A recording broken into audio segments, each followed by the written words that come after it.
राजधानी दिल्ली का भूजल बेहद खारा यानी सेलाइन हो गया है। CGWA यानी केंद्रीय भूजल प्राधिकरण की एक ताज़ा रिपोर्ट के अनुसार यहां ग्राउंड वाटर में खारेपन की समस्या काफ़ी ज़्यादा बढ़ गई है। रिपोर्ट में 25% सैंपलों में इलेक्ट्रिकल कंडक्टिविटी यानी कि EC का स्तर तय मानकों से काफ़ी ज़्यादा पाया गया है। दिल्ली से लिए गए सैंपल्स में से हर चौथा सैंपल प्रदूषित मिला है। देश भर में सबसे ज्यादा EC राजस्थान के पानी में मिली है। इस रिपोर्ट में राजस्थान के बाद दूसरे नंबर पर दिल्ली ही है। आप ये सोच रहे होंगे कि EC आखिर है क्या, तो आपको बता दें कि EC यानी कि इलेक्ट्रिकल कंडक्टिविटी में ये चेक किया जाता है कि पानी की इलेक्ट्रिसिटी किस तरह कंडक्ट होती है। पानी में जितने ज्यादा मिनरल होते हैं EC उतनी ही ज्यादा होगी और पानी में नमक की मात्रा यानी कि खारापन ज्यादा होगा।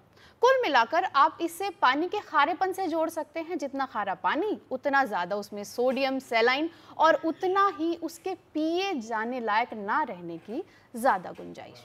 दिल्ली को हर रोज तकरीबन 1100 मिलियन लीटर पानी की जरूरत होती है। जल बोर्ड सिर्फ 900 मिलियन लीटर पानी की आपूर्ति ही कर पाता है।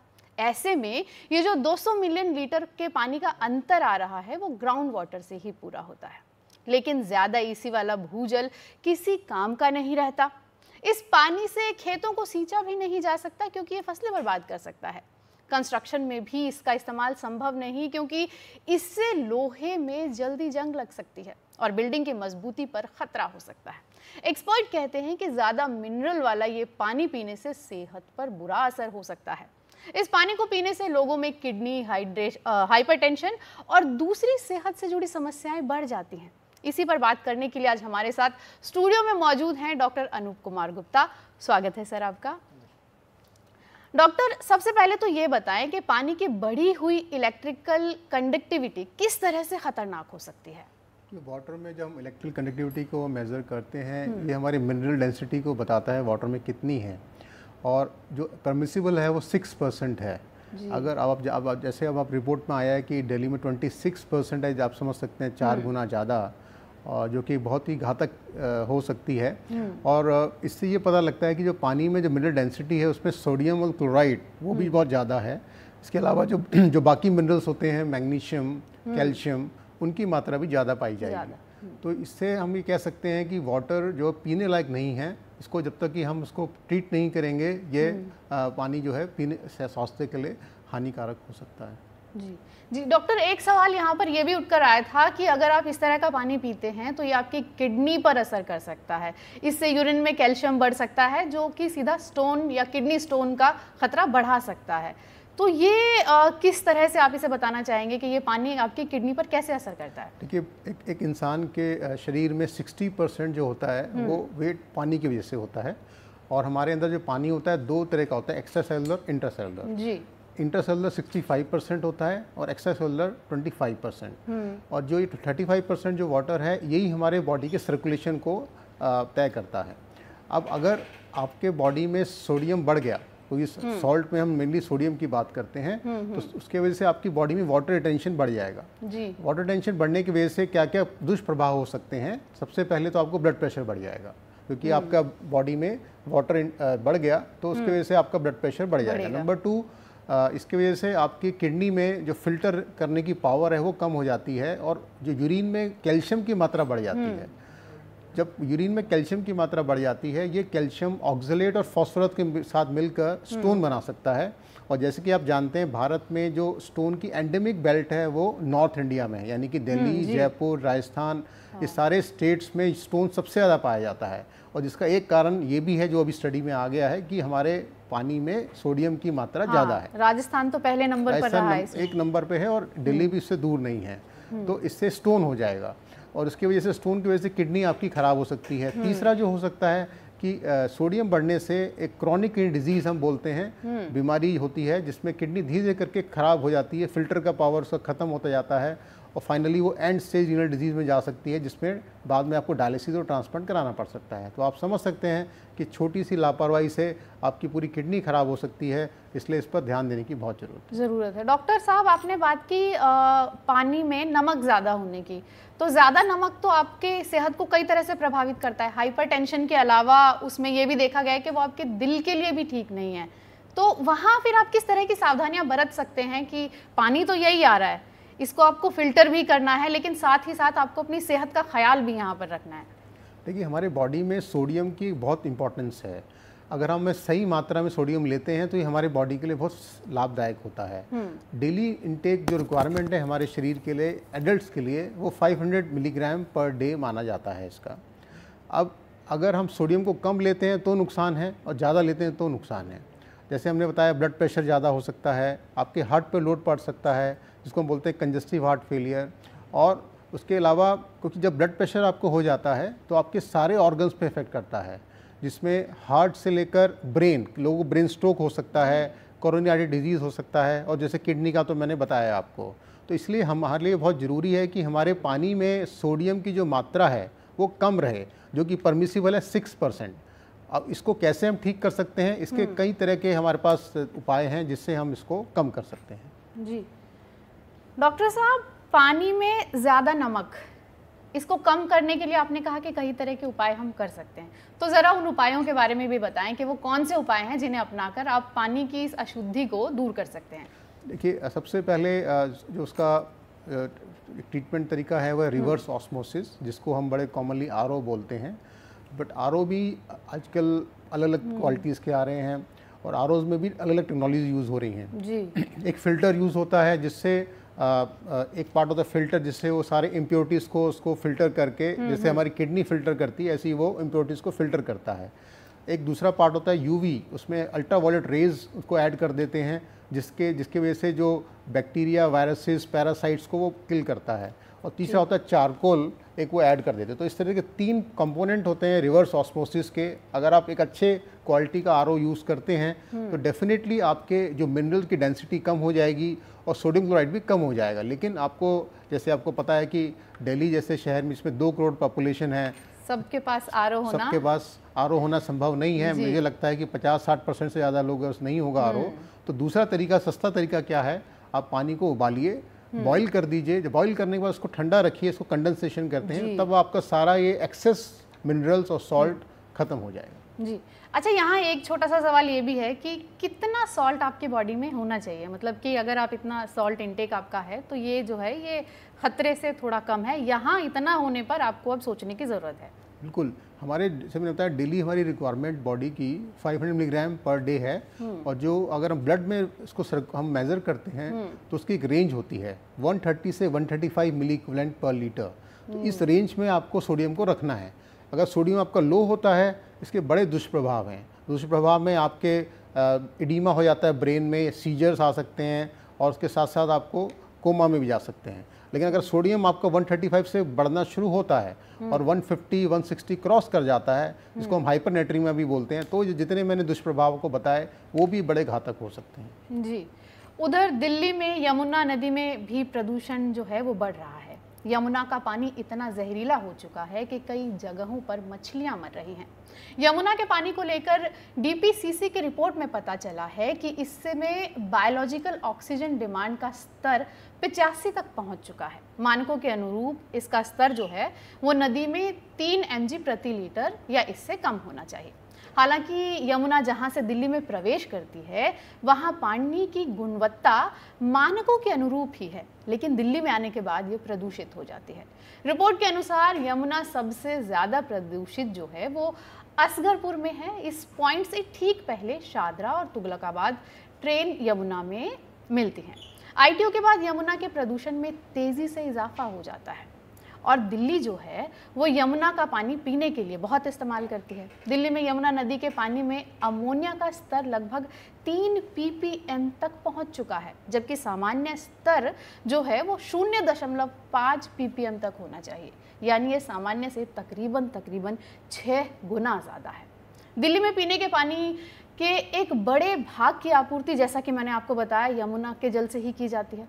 तो डॉक्टर साहब, अब एक सवाल ये भी आ जाता है कि अमोनिया का बढ़ा हुआ ये स्तर किस तरह से हमारी सेहत को नुकसान पहुंचा सकता है? देखिए, बिल्कुल, अमोनिया एक बहुत ही टॉक्सिक मेटाबोलाइट हम मानते हैं। हमारे बॉडी में से जो प्रोटीन्स होते हैं उसका वेस्ट प्रोडक्ट को हम अमोनिया बोलते हैं, और ये काम हमारी बॉडी में किडनी करती है जी। किडनी फिल्टर करती है वेस्ट मेटाबोलाइट्स को और अमोनिया को यूरिन के रास्ते बाहर निकाल देती है।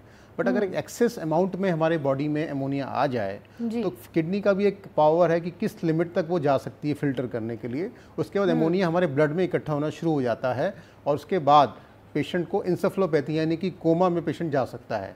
तो ये एक बहुत ही घातक चीज़ है। अगर आपकी बॉडी में अमोनिया बढ़ जाए तो ये बहुत ही दुष्प्रभाव देता है और जिसकी वजह से कोमा में भी आप जा सकते हैं। तो इसलिए ये बहुत इंपॉर्टेंट है कि जो पानी, जैसे आपने बताया कि यमुना नदी में, क्योंकि हमारे एक रीज़न ये भी है कि बहुत तरह की इंडस्ट्रीज़ का जो वेस्ट प्रोडक्ट है वो यमुना में जाके मिलता है और जब तक ये ऐसा चलता रहेगा तो ना सिर्फ अमोनिया, हैवी मेटल्स जैसे लेड एंड आर्सेनिक, इसकी हम बात करना चाहेंगे इसमें, क्योंकि ये दोनों बड़े घातक मिनरल्स हैं। अगर ये बॉडी में ज़्यादा हो जाते हैं, ना सिर्फ से कैंसर हो सकता है, कैंसर इसमें किडनी है, इसमें ब्लैडर कैंसर है, लंग, लीवर, ये कैंसर हो सकता है। इसके अलावा ये हमारे डायरेक्टली किडनी को डैमेज कर सकते हैं और इससे हमारा ब्रेन भी डैमेज हो सकता है। तो ये बहुत ही घातक जो हैवी मेटल्स हैं, इनको भी हमें अमोनिया के साथ मेज़र करना चाहिए। और जैसा आपने बताया कि आजकल जो पोल्यूशन बढ़ गया, वाटर पोल्यूशन, इसको हमें कंट्रोल करने के लिए सख्त कदम उठाने चाहिए। जी डॉक्टर साहब, इससे पहले जब हम बात कर रहे थे तो आपने जिक्र किया था कुछ ऐसे भी केमिकल हैं पानी में मौजूद हैं जो कैंसर कारक भी हो सकते हैं। तो आप कैसे ये समझें कि जो पानी आप पी रहे हैं वो हेल्दी है? सबसे पहली चीज़ तो, क्योंकि जैसा कि अभी आपने ही बताया कि 50% दिल्ली की आबादी ऐसी हो सकती है जिनके पास आरओ नहीं है और वो डायरेक्ट नल से ही पानी पी रहे हैं। तो ऐसे में आप, या तो आपका शरीर कुछ ऐसे सिम्टम देगा कि आप जब लंबे समय तक उस पानी को कंज्यूम कर रहे हैं तो कुछ ऐसे सिम्टम आएंगे कि आप समझ पाएँ कि आप जो पानी ले रहे हैं वो ठीक नहीं है। देखिए, बिल्कुल वाटर बॉर्न डिजीज़ एक बहुत बड़ा मेजर कंट्रीब्यूटिंग फैक्टर है दिल्ली में, जिससे हमारी जनसंख्या बीमार होती है। इसमें ना सिर्फ बैक्टीरिया, वायरसेस, फंगस, पैरासाइट्स आते हैं और टाइफाइड, जो कि वाटर बॉर्न डिजीज माना जाता है। आप जानते हैं दिल्ली में सबसे ज़्यादा पेशेंट इसमें काफ़ी पाए जाते हैं। सीजनल होता है जब इसमें कंटेमिनेशन वाटर का बढ़ जाता है। तो इसलिए वाटर में जब भी कंटेमिनेशन होगा आपकी बीमारियां बढ़नी शुरू हो जाएंगी। अब इसको नाप कैसे सकते हैं? देखिए, इसको नापने के लिए मशीन्स भी आती हैं, बट वो मशीन्स बड़ी एक्सपेंसिव होती है और एक आम आदमी उसको यूज़ नहीं कर सकता। तो जैसे मैंने बताया कि आरओ भी हर कोई अफोर्ड नहीं कर सकता, तो बेस्ट तरीका यही रहेगा कि आप पानी को उबाल के ही पीजिए। स्पेशली इस सीज़न में जब रेनी सीज़न होता है जिसमें ज़्यादा कंटेमिनेशन होता है, सीवर का पानी और ये केमिकल का जो पानी है ये मिलकर जब यमुना में कंटेमिनेशन होता है, इसकी वजह से इस सीज़न में ज़्यादा होता है। जो अभी अभी आपका रेनी सीज़न गया और अब विंटर जो स्टार्ट हो रही है, तो अगर आप पानी को उबाल के पियेंगे, मेरे को लगता है सबसे सस्ता और टिकाऊ तरीका यही रहेगा, जिससे आप इन बीमारियों से बच सकते हैं। जी, तो ये जो नमक वाला पानी दिल्ली के लोग पी रहे हैं, इससे शरीर में जो है वो पानी का स्तर भी कुछ कम होता है, क्योंकि शरीर कुछ हद तक पानी को स्टोर करके रखता है, वो भी सेहत के लिए ख़तरनाक हो सकता है किसी तरह से। जी, जैसे मैंने बताया कि अगर सॉल्ट बढ़ता है तो हमारे बॉडी में वाटर रिटेंशन स्टार्ट हो जाता है और वाटर रिटेंशन स्टार्ट होने से हमारी पूरी बॉडी में स्वेलिंग आनी चालू हो जाएगी। अब ज़्यादा पानी होना हमारे लिए घातक है। आप ऊपर से शुरू करिए, ब्रेन से। यहाँ ब्रेन में एडीमा आएगा तो आपको चक्कर आएंगे और आपको कन्वल्जन्स आएंगे, कोमा हो जाएगा। हार्ट में जाएगा तो हार्ट फेलियर हो जाएगा, किडनी में जाके किडनी डैमेज करेगा और लीवर भी ख़राब करेगा। पूरे बॉडी में जब स्वेलिंग हो जाती है तब कई बार तो पेशेंट्स को हमें डायलिसिस तक करना पड़ता है। तो ये आप समझ सकते हैं, पानी रिटेंशन होना एक बहुत ही घातक असर कर सकता है आपके शरीर में। इसीलिए सॉल्ट सबसे इम्पॉर्टेंट हमारे बॉडी में मानता हूँ, जो एक ऐसा मिनरल है जिसको हमें ध्यान रखना चाहिए। ना ज़्यादा होना चाहिए ना कम होना चाहिए, इसको बैलेंस में रखना चाहिए। जी, तो डॉक्टर साहब यहाँ हमें बताएं कि आप नुकसान को किस तरह से कम कर सकते हैं? जो नुकसान ये पानी आपको देने वाला है, आपने कुछ उपाय बताए कि आप ये कर सकते हैं। इसके अलावा आप ऐसा क्या करें कि ये पानी जो आपके शरीर को नुकसान पहुंचा रहा है वो कम किए जा सकें? देखिए, बिल्कुल, एक तो हमने कहा कि पानी का आपको ट्रीटमेंट रखना है, क्योंकि अब जो अथॉरिटीज़ हैं वो तो अपना काम करेंगी, पर साथ में हमें अपना भी ध्यान रखना पड़ेगा। तो हमने अपने पानी को या तो आरओ यूज़ किया या पानी से उबाल के हमने इसको यूज़ किया। दूसरा, अगर आपको कोई भी इस तरह के सिम्टम्स आते हैं, जैसे हमने कहा ब्लड प्रेशर आपको लग रहा है या आपको स्वेलिंग लग रही है, तो तुरंत एक पास के अपने चिकित्सक के पास जाके दिखाएं और अपने बॉडी में इलेक्ट्रोलाइट्स का एक मेजरमेंट करवाएं, क्योंकि ये बहुत स्पेशली जो एल्डरली पेशेंट्स हैं, एल्डरली पेशेंट्स में इलेक्ट्रोलाइट इम्बैलेंस होना यानी सोडियम का बढ़ना या कम होना, ये बहुत घातक सिद्ध हो सकता है। तो इसलिए आपको अपने समय समय पे जाके आपको जांच करा लेनी चाहिए। बीपी अगर आपका बढ़ रहा है, बॉडी में स्वेलिंग आ रही है, ये एक लक्षण हो सकते हैं कि आपके बॉडी में सोडियम का मात्रा का एक अनुपात खराब हो गया है। और इसके अलावा किडनी में जैसे मैंने बताया कि स्टोन बनना, जिन पेशेंट को स्टोन बन जाता है उसमें तो हम पूरा डिटेल चेकअप करवाते हैं। हम पूरे उसके पूरे बॉडी में कैल्शियम, यूरिन के कई हम केमिकल्स यूज चेक करते हैं, जिसमें calcium, phosphorus, uric acid use check करते हैं, सोडियम भी देखते हैं और ब्लड में भी चेक करते हैं। तो ये अगर आपको किसी को भी स्टोन है, एक बार किडनी में स्टोन हो गया तो आपको ये जरूर चेक करा लेना चाहिए। तो ये सब आपके एक तरह के आपको रेड फ्लैग्स हैं। अगर आपको ये कुछ हुआ है तो एक बार आपको चेक जरूर करा लेना चाहिए। जी, अब समय की कमी है, लेकिन जाते जाते एक छोटा सा सवाल हम लेते हैं। आरओ की सर्विस को लेकर बहुत सवाल होते हैं, लगता है अभी तो कराई थी, 6 महीने ही तो हुए हैं, 5 महीने ही तो हुए हैं, तो आरओ की सर्विस, क्योंकि पानी अगर आपको सही चाहिए, जैसा पानी आपको मिल रहा है उसमें मिनरल्स ज़्यादा हैं, आपकी सेहत के लिए ठीक नहीं है, सॉल्ट उसमें ज़्यादा है, तो आरओ की सर्विस आपको कितने टाइम में करा लेनी चाहिए? बिल्कुल, जैसे मैंने बताया, एक अच्छे क्वालिटी का आरओ में 3 पार्ट्स होते हैं, एक फिल्टर, एक यूवी ट्यूब होती है और एक चारकोल वाला पार्ट होता है जी। एवरी 2 to 3 months वो फ़िल्टर चेंज होना चाहिए। मैंने देखा है कई घरों में 6 महीने 1 साल तक सेम फ़िल्टर चलता रहता है, जो कि बिकॉज वो अवेयर नहीं है, उनको पता नहीं ऐसा होना चाहिए। एक बार खरीद लिया, जिसने बेचा उसने भी नहीं बताया, उन्होंने भी पूछा नहीं। तो आपको हर 2-3 मंथ्स में फ़िल्टर चेंज करना चाहिए। जो यूवी रेस की जो ट्यूब आपके में उसमें लगी होती है उसकी भी एक लाइफ होती है, कुछ समय के बाद वो ख़राब हो जाती है, तो उसको भी आपको समय पर चेंज कराना चाहिए। और चारकोल का जो मात्रा उसमें रखा हुआ है वो भी समय के साथ कम होना शुरू हो जाता है, वो भी 3 to 4 मंथ्स में उसको रिप्लेनिश करना पड़ता है। तो 3 to 4 मंथ्स में आपकी सर्विस होनी बहुत ज़रूरी है, तभी आप ये मान सकते हैं कि आपका आरओ एक अच्छी क्वालिटी का वाटर आपको दे रहा है। ठीक। और इस समस्या को होता है कि आपने पानी को गर्म करा, क्या कुछ ऐसा भी है कि आपको एल्युमिनियम के बर्तन में पानी को गर्म नहीं करना चाहिए या तांबे में नहीं? देखिए, ऐसा लोगों में अलग तरह की मिसकंसेप्शन है कि हम आयरन में अगर पानी को रखेंगे तो आयरन हमारे बॉडी में मिल जाएगा, या तांबे में रखेंगे तो आई थिंक इन सब से कोई ज़्यादा फ़र्क नहीं पड़ता है। थोड़ा बहुत अगर वो मिल भी जाता है तो उससे बहुत कम अमाउंट में हमें मिलता है। तो मुझे लगता है कि एक अच्छे साफ़ सुथरे बर्तन में रखें, डजंट मैटर कि वो किस मटेरियल का है, पर साफ़ होना चाहिए। और आपका जैसे बताया कि समय पे सर्विस कराते रहें आरओ की, तो आपका पानी आपको साफ़ मिलता है। जी, शुक्रिया डॉक्टर।